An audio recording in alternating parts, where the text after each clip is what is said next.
440% 폭증. 지금 유럽에서 이상한 일이 벌어지고 있습니다. 유럽의 교실이 텅텅 비고 있어요. 런던, 파리, 베를린의 네로라 하는 부자 가족들이 왜 갑자기 캐리어 몇 개만 들고 한국행 비행기에 몸을 싣는 걸까요? 주재원도 아니고 여행도 아닙니다. BBC가 추적한 수천 장의 서류에는 똑같은 단어 하나가 적혀 있었습니다.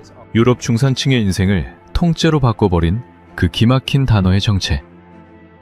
대한민국이 전 세계를 어떻게 홀렸는지 지금부터 하나씩 밝혀보겠습니다. 시작 전 구독과 좋아요 한번 눌러주시면 영상 제작에 큰 힘이 됩니다. 그럼 시작하겠습니다. 유럽이 아이들을 잃고 있었습니다. 죽은 게 아닙니다. 떠난 겁니다. 프랑스, 독일, 영국, 북유럽까지 1861가구가 한국행 장기 비자를 들고 사라졌어요. 440% 폭증. 회사가 보낸 사람은 단 한 명도 없었습니다. 전부 제 발로 왔어요. 수천 장의 서류를 넘기다가 체류 목적란에서 저는 숨을 멈췄습니다. 모든 가족이 같은 단어를 적고 있었거든요. 안전. 저는 캐서린 모리스, BBC 다큐멘터리 PD입니다. 이 대탈출의 시작점에 한 프랑스 엄마가 있었습니다. 소피 르클레르. 파리 8구에서 12년째 살고 있는 소아과 간호사였어요. 남편 마티유는 IT 회사 개발자였고요. 딸 클레르가 10살이었습니다. 소피네 동네는 나쁘지 않았어요. 좋은 학교가 가깝고 공원이 있었고 메트로역까지 걸어서 5분이었으니까요. 12년 동안 한 번도 이사를 생각한 적이 없었다고 합니다. 소아과에서 남의 아이를 돌보고 퇴근하면 자기 아이를 안아주는 평범한 일상이었어요. 그런데 그날 이후 모든 게 달라졌습니다. 오후 5시 23분이었어요. 해가 있었습니다. 밝은 오후였어요. 클레르가 학교에서 집으로 걸어오는 길이었습니다. 집까지 400m. 매일 가던 길이에요. 횡단보도 하나 건너고 약국 앞 골목 지나서 아파트 정문까지 7분이면 도착하는 거리. 클레르가 골목을 지나고 있었어요. 뒤에서 전동 스쿠터 소리가 났습니다. 처음에는 신경 쓰지 않았대요. 파리 거리에서 스쿠터는 너무 흔하니까요. 그런데 소리가 점점 가까워졌어요. 바로 뒤에서요. 2명이었습니다. 헬멧을 쓰고 있었어요. 스쿠터가 클레르 바로 옆에서 속도를 줄였습니다. 뒷좌석에 탄 사람이 팔을 뻗었어요. 클레르 목에 걸린 집 열쇠줄을 낚아챘습니다. 클레르가 반사적으로 몸을 틀었어요. 열쇠줄이 목을 긁으면서 빠졌습니다. 아니, 빠지다 말았어요. 클레르가 손으로 잡았거든요. 스쿠터가 다시 속도를 올렸습니다. 열쇠줄이 끊어지면서 클레르의 목에 빨간 줄이 생겼어요. 긁힌 자국이었습니다. 피가 조금 났어요. 스쿠터는 골목 끝으로 사라졌습니다. 5초도 안 되는 일이었어요. 클레르가 바닥에 주저앉았습니다. 끊어진 열쇠줄 반쪽을 쥔 채로요. 울지도 못했대요. 소리가 안 나왔다고 합니다. 약국 주인이 가게 앞을 쓸다가 발견했어요. 아이가 바닥에 앉아있고 목에서 피가 나고 있었으니까요. 약국 주인이 소피에게 전화했습니다. 소피의 전화기가 울린 건 5시 28분이었어요. 병원에서 막 퇴근하는 길이었죠. 모르는 번호였습니다. 받았더니 약국 주인 목소리가 들렸어요. 따님이 저희 가게 앞에 있는데요. 목에 상처가 있어요. 빨리 오시는 게 좋겠습니다. 뛰었습니다. 병원에서 약국까지 12분 거리를 7분 만에 뛰었어요. 도착했을 때 클레르는 약국 안 의자에 앉아 있었습니다. 약국 주인이 목에 소독약을 발라준 상태였어요. 12년 동안 소아과에서 수백 명의 아이를 소독해준 소피였는데 정작 자기 딸 목의 상처 앞에서는 손이 떨렸다고 합니다. 클레르가 소피 얼굴을 보자마자 울음이 터졌어요. 참고 있던 게 한꺼번에 나온 거죠. 엄마, 목이 아파. 소피가 안았습니다. 클레르의 손에는 끊어진 열쇠줄 반쪽이 아직 쥐어져 있었어요. 경찰에 신고했습니다. 40분 후에 경찰관이 왔어요. 기록을 적었습니다. CCTV를 확인하겠다고 했어요. 스쿠터 번호판은 가려져 있었을 가능성이 높다고도 했고요. 그게 끝이었습니다. 수사가 어떻게 됐는지, 범인을 잡았는지 아무 연락도 없었어요. 그날 밤부터 클레르가 달라졌습니다. 밤에 잠을 못 잤어요. 새벽 2시에 깨서 울었습니다. 무슨 꿈 꿨냐고 물었더니 스쿠터 소리가 들려 라고만 반복했어요. 다음 날도 그 다음 날도 같은 악몽이었습니다. 아침이면 배가 아프다고 했어요. 체온계를 대보면 열은 없었습니다. 학교 가기 싫다고 했어요. 현관 앞에서 신발을 신다가 멈추고 서 있었습니다. 한 발짝도 못 떼는 거예요. 밖에서 스쿠터 소리가 나면 온몸이 굳었어요. 일반 오토바이 소리에도 눈이 커지면서 소피의 팔을 잡아당겼습니다. 엄마, 스쿠터야. 아닌데. 그냥 오토바이인데. 설명해도 소용없었어요. 클레르의 귀에는 전부 그날의 스쿠터 소리였습니다. 소피는 이때까지만 해도 시간이 해결해 줄 거라고 생각했대요. 아이들은 회복력이 빠르니까 한 달이면 괜찮아지겠지. 소아과에서 12년 동안 아이들을 봐왔으니 그 정도는 알고 있다고 믿었어요. 그런데 한 달이 지나도 클레르는 현관문 앞에 서 있었습니다. 2달이 지났을 때 소피는 깨달았어요. 남의 아이. 상처는 소독할 수 있었지만 자기 딸의 공포는 치료할 수 없다는 걸. 일주일 후 담임 선생님에게서 전화가 왔습니다. 르클레르 부인.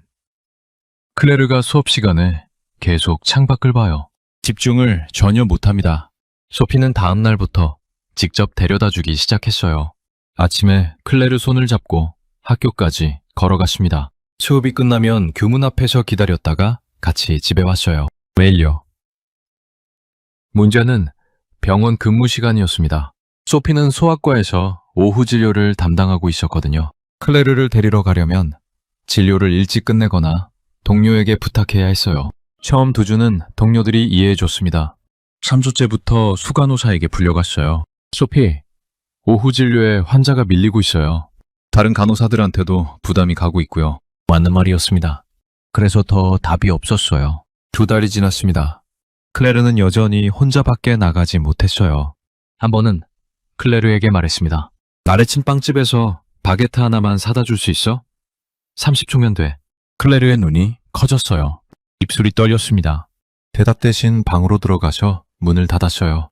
그날 밤 마티우가 잠든 후에 소피는 거실에 앉아 울었습니다. 소리 없이 새벽 1시에 휴대폰을 들었어요. 검색창에 치기 시작했습니다. 아이가 안전하게 통학할 수 있는 도시. 세계에서 가장 안전한 도시. 아이 기준. 결과가 떴어요. 도쿄, 싱가포르, 서울. 서울 관련 블로그 하나를 클릭했습니다. 한국에 사는 외국인 엄마가 쓴 글이었어요. 서울에서 8살 아이가 혼자 지하철 타고 학원 다닙니다. 처음엔 코웃음을 쳤어요. 요즘 세상에 8살을 혼자 지하철에 태워? 그런데 사진이 있었습니다. 교복 입은 아이가 교통카드를 찍고 개찰구를 통과하는 사진. 혼자였어요. 웃고 있었습니다. 석 달 동안 매일 밤 검색했어요. 한국 범죄율, 아동 대상 범죄 통계, 서울 지하철 안전도, 야간 보행 안전지수. 데이터를 볼수록 믿기 어려웠습니다. 그런데 진짜 소피를 멈추게 한 건 통계가 아니었어요. 유튜브에서 서울 강남 거리 브이로그를 봤는데 저녁 8시쯤이었습니다. 화면에 초등학생 2명이 편의점에서 나오면서 아이스크림을 먹고 있었어요. 웃으면서요. 혼자였습니다. 소피는 그 장면에서 영상을 멈췄어요. 클레르가 저렇게 웃을 수 있다면 그날 밤 마티우에게 말했습니다. 우리 한국 가자. 마티우가 커피잔을 내려놓고 소피를 봤어요. 한참을요. 진심이야. 마티우가 고개를 들었습니다. 클레르가 웃으면 좋겠어. 매일. 그 문장이 모든 걸 결정했어요. 문제는 그 다음이었습니다. 마티우가 회사에 원격 근무를 요청했어요. 첫 번째 메일. 거절. 사유, 불충분. 두 번째 메일. 성과 데이터와 시차 활용 계획까지 넣었습니다. 또 거절. 마티우가 그날 밤 소파에 앉아 한참 천장을 봤어요. 포기할까? 소피가 물었습니다. 마티우가 고개를 저었어요. 직속팀장 니콜라에게 직접 찾아갔습니다. 클레르 이야기를 전부 했어요. 니콜라도 6살 아들이 있는 아빠였거든요. 내가 경험진에 직접 얘기해 볼게. 3주가 지났습니다. 아무 연락이 없었어요. 28일째 되는 날, 니콜라에게서 문자가 왔습니다. 내일 HR이랑 미팅 잡혔어. 3번째 제안서를 냈어요. 니콜라가 구두 지원을 했습니다. HR 담당자가 물었어요. 왜 하필 한국입니까? 마티우가 대답했습니다. 딸이 혼자 길을 걸을 수 있는 곳이 필요합니다. 37일 만에 시민이 났어요. 마티우가 퇴근하고 현관문을 열자마자 말했습니다. 됐어. 소피는 부엌에서 국자를 들고 있었어요. 그 자리에서 울었습니다. 국자를 든 채로요. 남은 문제는 소피의 직업이었어요. 대원장에게 1년 휴직을 요청했습니다. 규정상 무급휴직은 최대 석 달이에요. 1년이면 사직서를 내셔야 합니다. 12년을 일한 곳이에요. 소아과 간호사 자격은 프랑스에서만 유효했어요. 돌아오면 1년 차부터 다시 시작해야 한다는 걸 알고 있었습니다. 다음날 사직서를 내셔요. 출발. 2주 전 클레르에게 말했습니다. 클레르, 우리 잠깐 다른 나라에서 살아볼까? 어디? 한국이라는 나라야. 거기서는 혼자 학교 가도 된대. 클레르가 한참 있다가 물었어요. 거기도 스쿠터 있어? 소피는 대답을 못했습니다. 확신이 없었으니까요. 짐을 쌌습니다. 캐리어 3개, 각 32kg. 출발 전날 밤, 클레르가 자기 방에서 안 나왔어요. 문을 열었더니 침대에 앉아서 창밖을 보고 있었습니다. 파리의 밤이 보였어요. 가로등, 건너편 아파트 불빛, 약국 간판. 무서워? 소피가 물었어요. 클레르가 고개를 돌렸습니다. 파리가 더 무서워. 10살 아이의 그 한마디가 모든 걸 확인해줬습니다. 다음날 아침, 소피 가족은 샤를드골 공항으로 갔어요. 그 무렵 런던에서는 전혀 다른 하루가 시작되고 있었습니다. 저는 캐서린 모리스, BBC 다큐멘터리 PD예요. 25년째 카메라대, 세상의 어두운 면을 기록하는 게 제 일이었습니다. 그날 아침 사무실에 앉자마자 메일함을 열었는데 한 통이 눈에 걸렸어요. 런던 남부의 한 공립초등학교 교장에게서 연락이 와 있었습니다. 모리스 PD, 이상한 일이 벌어지고 있어요. 한 학기 만에 유럽 국적 학생 14명이 전학 갔는데 대부분 목적지가 한국입니다. 처음엔 귀를 의심했어요. 한국이요? 주재원 파견이겠지. 삼성이나 현대 같은 한국 기업이 유럽 지사를 늘렸나? 확인해봤습니다. 주재원은 단 한 명도 없었어요. 전학 서류를 하나씩 열어봤습니다. 사율 안에 같은 단어가 반복되고 있었어요. 자녀 안전, 치안 환경 변화, 아동 정서 안정, 14장 전부요. 혹시 이 학교만 그런 건 아닐까 싶어서 런던 내 국제학교 3곳에 추가 확인을 넣었어요. 전학률이 전년 대비 3배에서 5배까지 증가했었습니다. 목적지 1위가 전부 한국이었어요. BBC 기획회의에 올렸습니다. 편집장 그레이엄의 반응은 이랬어요. 한국? 캐서린, 이거 한국 관광 홍보 영상 만들자는 거요?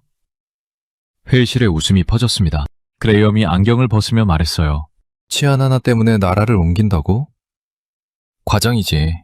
시청자가 관심이나 있겠어? 저는 물러서지 않았어요. 2주만 주세요. 데이터로 설득 못하면 접겠습니다. 그레이엄이 팔짱을 끼고 저를 봤어요. 2주. 그 안에 숫자로 보여줘. 전학 간 가족 중 연락이 닿는 3 가족을 화상으로 인터뷰했습니다. 첫 번째는 베를린에서 온 토마스 가족이었어요. 딸 엠마가 9살이었습니다. 토마스가 말했어요. 오해하시면 안 됩니다. 독일은 위험한 나라가 아니에요. 시골에 가면 문 안 잠그고 자는 집도 있어요. 그런데 베를린 도심은 달라요. 엠마, 학교 정문 앞 골목에서 매일 불법 거래가 이루어지고 있었대요. 학교와 경찰에 신고했지만 3일 만에 원상복귀. 똑같은 자리에서 똑같은 일이 벌어지고 있었어요. 엠마가 물었어요. 아빠, 저 사람들 뭐해? 저는 대답을 못했습니다.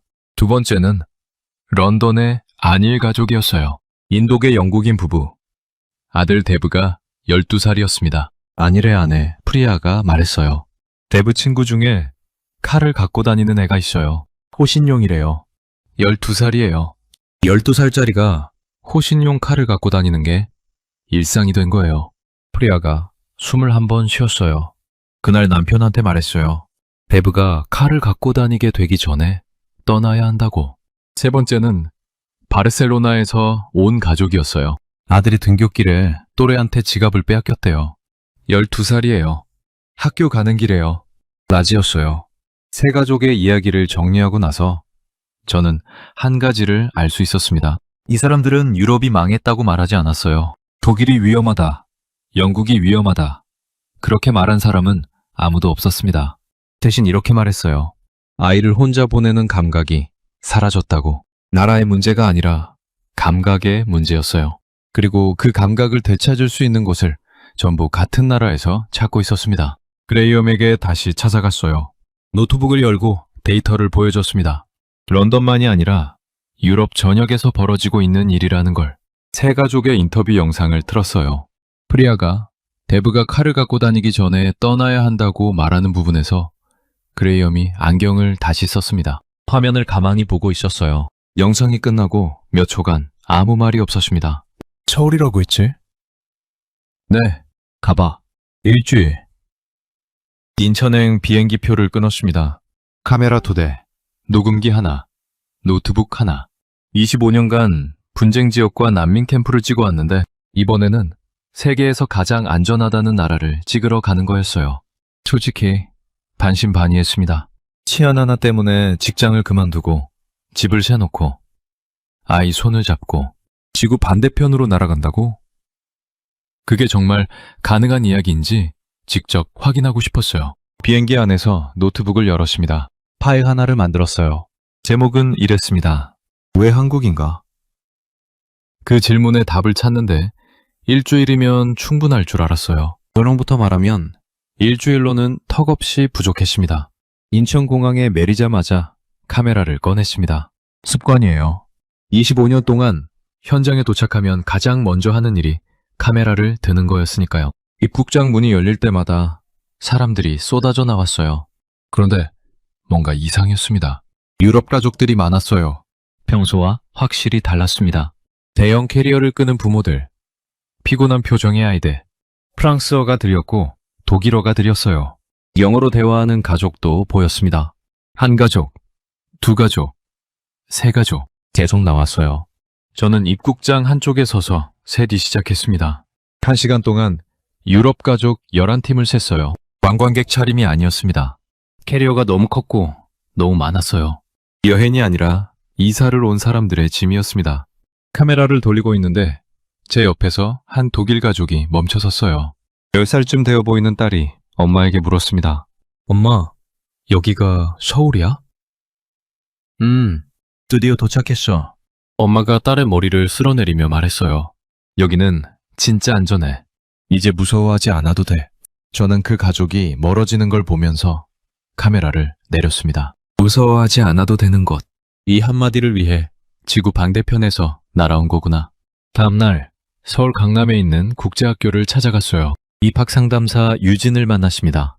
유진은 이 학교에서 12년째 일하고 있었어요. 일본 주재원 가족, 미국 기업 가족, 중국 사업가 가족. 대부분 회사가 보내서 오는 사람들이었죠. 2년 계약, 3년 계약 끝나면 돌아가는 사람들. 패턴은 늘 같았다고 합니다. 그런데 올해 그 패턴이 깨졌어요.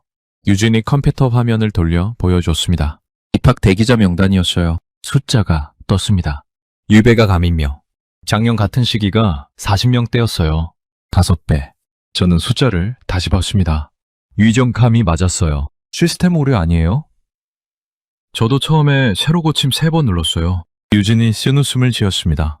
국적별 정렬 버튼을 눌렀어요. 목록이 재배열되면서 숫자들이 보였습니다. 프랑스 26가구, 독일 22가구, 영국 19가구, 스페인 12가구, 이탈리아 9가구, 네덜란드 6가구, 스웨덴 4가구, 유럽 국적만 98가구였어요. 전체의 거의 절반이었습니다. 12년 동안 이 학교는 일본, 미국, 중국 주재원 자녀가 주류였어요. 유럽은 고작 10%였고요. 그 10%가 48%가 된 겁니다. 1년 만에 파일을 하나씩 열어보기 시작했어요. 첫 번째, 프랑스 가족, 아버지 직업, 파리 소재, 핀테크 기업 개발자, 한국 근무지 없음, 비고란에 본사 재택 승인이라고 적혀 있었습니다. 두 번째, 독일 가족, 아버지 직업, 민헨 자동차 부품회사, 디자이너, 한국 근무지 없음, 비고란에 리모트 워크 1년. 세 번째, 영국 가족, 아버지 직업, 런던 금융 컨설팅 회사, 애널리스트, 한국 근무지 없음. 10개를 연속으로 열었습니다. 전부 똑같았어요. 주재원이 한 명도 없었습니다. 한국 지사 발령도 아니고 이직도 아니었어요. 전부 본국 회사를 유지한 채 재택으로 일하면서 한국에 온다는 거였습니다. 스스로 결정해서 회사를 설득해서 체류 목적란을 읽었어요. 자녀 안전한 교육 환경, 치안 안정지역 거주, 자녀 정서 안정을 위한 환경 변화. 모든 문장에 같은 단어가 들어가 있었습니다. 안전. 유진에게 물었어요. 이 사람들 전부 자발적으로 온 건가요? 네. 회사가 보낸 사람은 한 명도 없어요. 안전 하나 때문에 10,000km를 날아온다고요? 유진이 저를 봤습니다. 저도 처음엔 그렇게 생각했어요.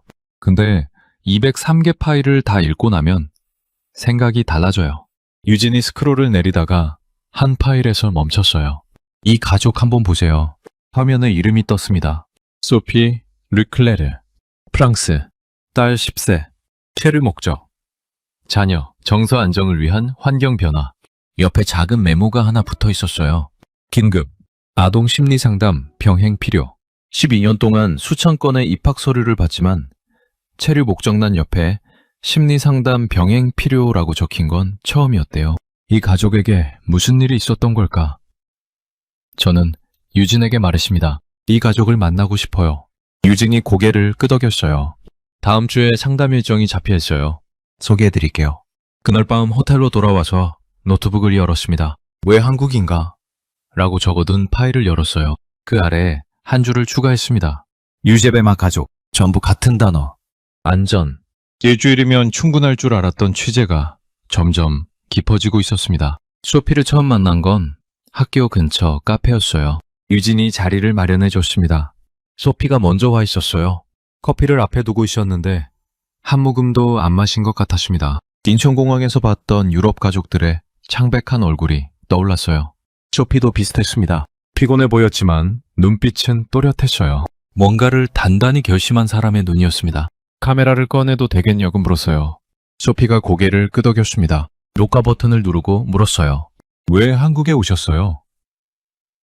소피가 커피잔을 만지작거리다가 입을 열었습니다. 오후 5시 23분.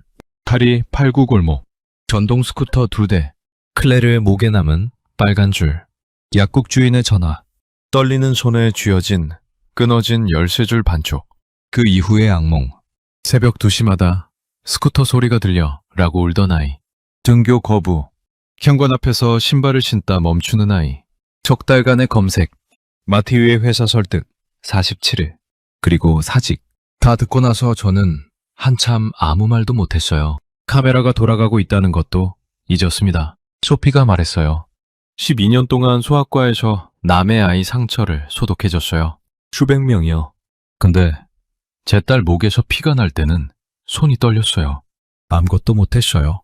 인터뷰를 마치고 나서 저는 직접 서울 거리를 걸어보기로 했습니다. 카메라를 들고 강남 학원가로 나갔어요. 오후 4시쯤이었습니다. 초등학생들이 백팩을 메고 혼자 걷고 있었어요. 편의점에 들어가서 간식을 사는 아이. 횡단보도에서 신호를 기다리는 아이. 친구와 웃으며 골목을 지나가는 아이들. 선생님도 부모도 보이지 않았습니다. 오후 6시가 됐어요. 아이들은 여전히 거리에 있었습니다. 누구도 뛰지 않았어요. 누구도 주변을 두리번거리지 않았습니다. 밤 8시.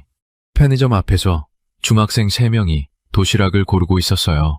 자연스럽게 계산하고 나갔습니다. 밤 9시. 지하철 계단에서 교복 입은 여학생 2명이 올라왔어요. 혼자였습니다. 이어폰을 꽂고 웃으면서 수다를 떨고 있었어요. 저는 카메라를 내리고 멈췄습니다. 런던이라면 밤 9시에 12살 여자아이 둘이 혼자 지하철에서 내린다고? 절대 불가능해요. 부모가 허락하지도 않겠지만 아이들 스스로도 무서워서 안 할 겁니다. 가장 충격적이었던 건 횡단보도였어요. 7살쯤 배워 보이는 아이가 혼자 서 있었습니다. 초록불이 켜졌어요. 아이가 천천히 건넜습니다. 보호자는 없었어요. 차들은 완전히 멈춰 있었습니다. 아이가 건너편에 도착해서 뒤를 돌아보지도 않고 걸어갔어요. 당연하다는 듯이 저는 그 자리에 서서 카메라를 들지도 못하고 바라봤습니다. 며칠 후 소피와 다시 만났어요. 학교 앞을 함께 걸었습니다. 소피가 갑자기 멈춰섰어요. 횡단보도 앞이었습니다. 한국 아이 하나가 혼자 초록불에 건너고 있었어요. 소피가 그 아이를 보면서 울었습니다. 저게 제 꿈이에요. 클레르가 저렇게 건너는 거요. 혼자서 무서워하지 않고. 그런데 소피의 서울 생활이 순탄하기만 한 건 아니었습니다. 마트에서 제품 라벨을 못 읽어서 섬유 유연제를 식초인 줄 알고 샀어요. 영어 되는 병원을 찾는데 이틀이 걸렸습니다. 아파트 관리실에서 분리수거 경고를 받았는데 경고문이 한국어라 번역기를 돌려도 반밖에 이해가 안 됐어요. 마티우는 매일 새벽 4시에 일어났습니다. 파리 본사 시차 때문이었어요. 동네 카페에 가봤는데 메뉴판을 못 읽어서 아메리카노만 3번 시켰대요. 소피가 커피를 처음으로 한 모금 마시며 말했어요. 가끔 생각해요. 파리로 돌아갈까? 거기는 적어도 말이 통하잖아요. 이웃도 알고 슈퍼마켓도 알고 병원도 알고. 저는 물었습니다. 돌아가고 싶으세요? 소피가 한참 대답을 안 했어요. 카페 창밖을 봤습니다. 밖에 초등학생 2명이 걸어가고 있었어요. 백팩을 메고 아이스크림을 먹으면서요. 웃고 있었습니다. 혼자서 소피가 그 아이들을 보면서 말했어요. 아니요. 돌아가고 싶진 않아요. 왜요? 클레르가 악몽을 안고요. 소피가 절 봤습니다. 서울 온 첫날 밤부터요. 한 번도 안 깼어요. 파리에서는 매일 밤이었거든요. 새벽 2시에 깨서 울고 제가 안아주고 다시 재우고 여기 와서 그게 멈췄어요. 완전히요? 완전히요. 첫날 밤부터요. 소피가 창밖의 아이들을 다시 봤어요. 마트에서 라벨 못 읽는 건 참을 수 있어요. 병원 찾는데 이틀 걸리는 것도요. 분리수거 경고도요. 마티우가 새벽에 일어나는 것도요. 다 참을 수 있어요. 잠시 멈추고 말했습니다. 근데 클레르가 악몽 꾸는 건 못 참아요. 그게 멈췄으면 여기가 맞는 거예요. 카메라를 끄고 호텔로 돌아오는 길이었어요. 강남 거리를 걸었습니다. 초등학생 한 명이 편의점에서 나오고 있었어요. 우유를 들고 엄마에게 전화하면서 걷고 있었습니다. 혼자. 저녁 8시. 25년 동안 분쟁 지역을 찍어왔는데 이 평범한 풍경 앞에서 처음으로 카메라를 들 수 없었어요. 이건 취재가 아니라 어떤 감정이 되고 있었습니다. 그날 밤이었어요. 호텔 침대에 앉아서 그날 촬영한 영상을 정리하고 있었습니다. 횡단보도를 혼자 건너는 7살 아이. 밤 9시에 지하철에서 내리는 여학생들. 편의점 앞에서 도시락을 고르는 중학생들. 런던에서는 상상할 수 없는 장면들이었어요. 파일 이름을 하나씩 붙이고 있는데 전화가 울렸습니다. 런던이었어요. 언니 레이첼이었습니다. 레이첼은 싱글맘이에요. 딸 올리비아가 10살이고 제가 런던에 있을 때는 등하교를 자주 도와줬어요. 올리비아를 친딸처럼 아꼈습니다. 주말이면 같이 공원 가고 제 집에서 영화 보고 학교 행사에도 제가 갔어요. 레이첼이 야근할 때는 제가 올리비아를 재웠습니다. 그만큼 가까웠어요. 전화를 받았는데 레이첼 목소리가 이상했어요. 떨리고 있었습니다.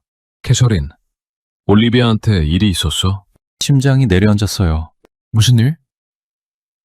올리비아가 학교 귀갓길에 또래 무리에게 위협을 당한 거였어요. 4-5명이었대요. 가방을 뺏기진 않았지만 거칠게 밀쳤습니다. 올리비아가 바닥에 넘어졌어요. 무릎이 까졌고요. 아이들이 웃으면서 지나갔대요. 올리비아가 울면서 집까지 뛰어왔습니다. 지금은 괜찮아? 몸은 괜찮아. 무릎 까진 거니까. 근데 레이첼이 말을 멈췄어요. 근데? 밖에 안 나가려고 해. 오늘 아침에 학교 가자고 했더니 현관에서 안 움직여. 저는 아무 말도 못했어요. 현관 앞에서 신발을 신다 멈추는 아이. 소피가 했던 이야기가 그대로 겹쳤습니다. 클레르와 올리비아 사이에 9,500km가 있었는데 같은 장면이 벌어지고 있었어요. 레이첼, 나 지금 거기 못 가서 미안해. 괜찮아. 네 탓 아니야.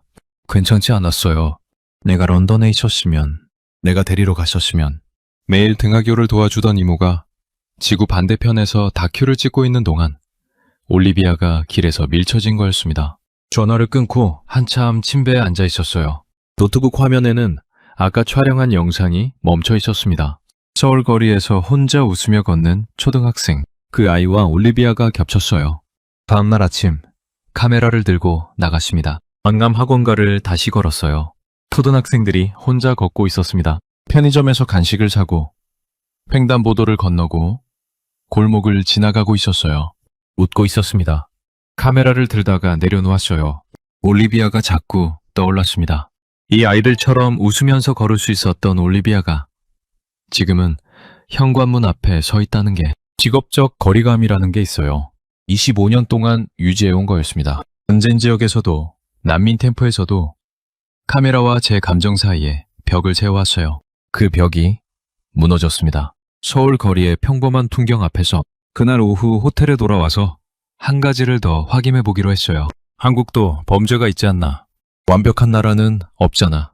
25년 다큐 경력이 말하고 있었습니다. 반론을 찾아라. 양쪽을 봐라. 한국 범죄 통계를 조사했어요. 아동 대상 범죄율을 유럽 주요국과 비교했습니다. 숫자가 떴어요. 압도적이었습니다. 한국의 아동 대상 범죄율은 프랑스, 독일, 영국에 비해 현저히 낮았어요. OECD 안전지수, 야간 보행 안전도, 대중교통 범죄율까지 전부 확인했습니다. 반론을 찾으려고 시작한 조사가 오히려 확신을 만들어주고 있었어요. 그날 밤 레이첼에게 전화했습니다. 올리비아 어때? 여전히 안 나가려고 해. 오늘도 내가 데리고 가셔. 잠시 침묵이 흘렀어요. 레이첼, 한국이라는 곳이 있어. 뭐? 내가 지금 여기서 보고 있는 게 믿기지 않아. 밤 9시에 10살짜리가 혼자 지하철을 타. 웃으면서 아무도 안 무서워해. 아이도 부모도. 레이첼이 한참 아무 말 없었어요. 그게 진짜야? 진짜야. 매일 보고 있어. 전화를 끊고 노트북을 열었습니다. 왜 한국인가? 파일을 열었어요. 그 아래에 적었습니다. 이건 한국이 특별해서가 아니다. 유럽에서 사라진 것이 여기에 남아있는 거다. 다큐의 방향이 바뀌고 있었어요. 객관적 보도가 아니라 질문이 되고 있었습니다. 왜 이 나라에서는 가능한가? 왜 저 나라들에서는 사라졌는가? 그리고 그 사이에 올리비아가 있었습니다. 소피네 가족이 서울에 온 지 3주째 되는 날이었어요. 소피에게서 전화가 왔습니다. 캐서린 씨, 저 좀 만날 수 있을까요?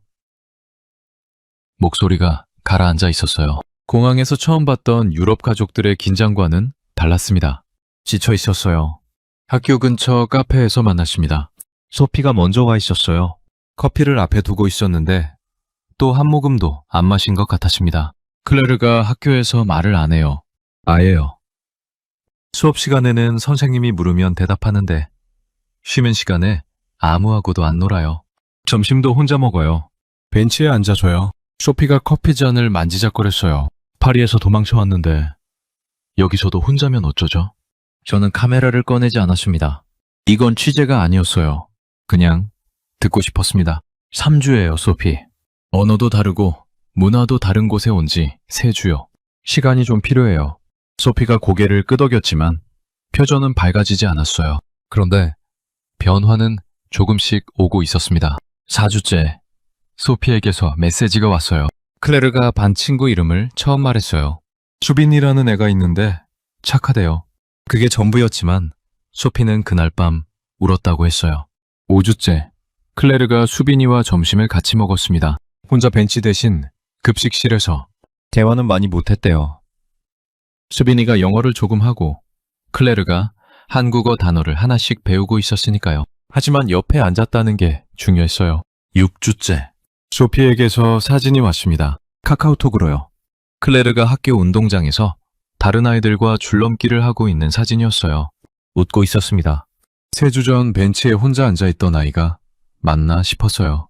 그 주에 소피가 결정을 하나 내렸습니다. 클레르, 오늘 학교 가는 길 반만 혼자 걸어볼래? 클레르가 엄마를 봤어요. 무서워. 엄마가 뒤에서 볼게. 100m만. 학교 정문 보이는 데까지만. 클레르가 한참 서 있었대요. 현관에서 신발을 신은 채로 1분인지 2분인지 파리에서 매일 아침 반복됐던 그 장면이었어요. 그런데 이번에는 달랐습니다. 클레르가 문을 열었어요. 소피는 50m 뒤에서 따라갔습니다. 클레르는 한 번도 뒤를 돌아보지 않았대요. 아니, 한 번 돌아봤어요. 횡단보도 앞에서 소피가 보이는지 확인하고 다시 앞을 봤습니다. 초록불이 켜졌어요. 클레르가 한 발 내디뎠습니다. 멈췄어요. 다시 내디뎠어요. 건넜습니다. 건너편에 도착해서 뒤를 돌아봤어요. 소피를 봤습니다. 손을 흔들었어요. 웃고 있었습니다. 파리 이후 처음 보는 진짜 웃음이었대요. 소피가 뒤에서 주먹을 꽉 쥐었다고 했어요. 심장이 터질 것 같았다고. 소피가 전화로 그 이야기를 해줬을 때 저도 눈물이 났어요. 횡단보도 하나 건넌 건데 50m 걸은 건데 그게 이 가족한테는 6달 만에 기적이었습니다. 그 주부터 클레르는 거리를 조금씩 늘렸어요. 횡단보도. 그 다음 주에는 학교 앞 200m. 그 다음 주에는 편의점까지 혼자. 8주째 되는 날, 클레르가 혼자 학교에 도착했어요. 집에서 학교까지 전 구간을. 소피는 그날도 몰래 따라갔대요. 300m 뒤에서 클레르가 학교 정문으로 들어가는 걸 확인하고 돌아섰어요. 그리고 결정적인 날이 왔습니다. 클레르가 혼자 서울 지하철을 탄 거예요. 파리에서는 스쿠터 사건 이후 메트로 자체를 거부했던 아이였어요. 지하에 밀폐된 공간, 모르는 사람들. 스쿠터가 아니어도 모든 소음이 공포였으니까요. 그 아이가 이어폰을 꽂고 교통카드를 찍고 개찰구를 통과했습니다. 소피가 그날 밤 전화했어요. 지금 클레르가 혼자 지하철 타고 집에 오고 있어요. 밤 9시예요. 목소리가 떨리고 있었습니다. 파리에서는 꿈도 못 꿀 일이에요. 같은 시기에 다른 가족들 소식도 들려왔어요. 토마스의 딸 엠마가 혼자 지하철을 타기 시작했습니다. 학원까지 2 정거장. 처음에는 토마스가 같은 칸에 모른 척 타고 있었대요. 사흘째 되니까 엠마가 눈치챘어요. 아빠 왜 여기 있어? 그 다음부터는 정말 혼자 탔습니다. 안일의 아들 데브는 친구와 밤 8시에 편의점에서 도시락을 사 먹었어요. 안일이 사진을 보여줬는데 데브가 삼각김밥을 들고 웃고 있었습니다. 런던에서는 상상도 못할 일이에요. 안일이 말했어요. 밤 8시에 12살 아이를 밖에 보내다니. 저는 그 사진들을 한참 봤어요. 카메라 뒤에서 25년을 보낸 사람이 카메라 없이 그냥 바라보고 있었습니다. 이 아이들 전부 몇 달 전까지 혼자 걷지 못했어요. 현관문 앞에서 멈추던 아이들이었습니다. 지금은 웃고 있었어요. 혼자서 밤에 서울에서 숫자를 정리해야 할 때가 왔습니다. 다큐에 넣을 데이터가 필요했어요. 출입국 관리사무소를 방문했습니다. 담당자를 만났어요. 40대 중반 남자 공무원이었습니다. 유럽 국적 장기 체류 비자 통계 좀 볼 수 있을까요? 담당자가 컴퓨터를 두드렸어요. 화면을 돌려 보여줬습니다. 전년도 유럽 국적 장기 체류 비자 발급 423건, 올해 1862건. 저는 숨을 멈췄어요. 조북 40% 증가잖아요. 네. 저희도 놀랐습니다. 특히 하반기부터 폭증했어요. 주요 국적은 프랑스 520건, 독일 490건, 영국 410건 순이었습니다. 케르자요 1위는 치안 안전과 삶의 질로 62%였어요. 자녀 교육이 28%, 유료 접근성이 7%, 기타 3%. 유진에게도 데이터를 요청했습니다. 유진이 엑셀 파일을 열어 보여줬어요. 입학한 50가구를 추적한 거였습니다. 비자를 연장한 가족 39가구, 78%. 본국으로 돌아간 가족 11가구. 그중 9가족은 부모 간병이나 가족 문제 때문이었어요. 한국이 싫어서 돌아간 가족은 단 2가족이었습니다. 만족도 평균 10점 만점에 9점. 가장 만족하는 요소 1위. 아이들 안전 100%였어요. 50가구 전부. 그리고 가장 놀라운 숫자가 하나 더 있었습니다. 주재원 비율 변화였어요. 작년 입학 가족 중 주재원이 78%, 자발적 체류가 22%였습니다. 올해는 주재원 32%, 자발적 체류 68%. 완전히 뒤바뀐 거예요. 더 이상 회사가 보내는 사람들이 아니었습니다. 스스로 결정하고 회사를 설득하고 집을 세놓고 비자를 받아서 아이 손을 잡고 비행기를 탄 사람들이었어요. 소피를 마지막으로 만났습니다. 5달 전 카페에서 처음 봤을 때와 완전히 다른 사람이었어요. 창백했던 얼굴이 밝아져 있었습니다. 파리 소학과 사직했어요. 정식으로요? 2달 전에. 정말요? 지금은 여기 학원에서 프랑스어 강사예요. 월급은 파리의 절반이에요. 후회 안 하세요? 소피가 웃었어요. 파리 아파트 월세가 2,500유로였어요. 여기는 전세라 월세가 없어요. 집비는 절반이고 병원비는 거의 안 들어요. 지난주에 클레르가 감기 걸렸는데 당일 진료에 2만 원이었어요. 파리였으면 예약이 일주일 후였을 거예요. 그래도 12년 경력인데요. 소피가 잠시 멈췄어요. 그리고 말했습니다. 클레르가 웃어요. 내일요. 한 박자 쉬고 이어갔어요. 파리에서는 일주일에 한 번 웃으면 다행이었어요. 여기 와서 전부 달라졌어요. 그때 소피 휴대폰이 울렸어요. 클레르, 학원 끝났어? 조심히 와. 전화를 끊고 말했습니다. 지금 혼자 지하철 타고 집에 오고 있어요. 밤 9시 10분에 파리에서 아파트 아래층 빵집도 못 가던 아이였어요. 비자 연장을 결정했다고 했습니다. 2년 더요. 가능하면 클레르가 고등학교 졸업할 때까지 있고 싶다고 했어요. 1년으로 온 사람이 영구 정착을 말하고 있었습니다.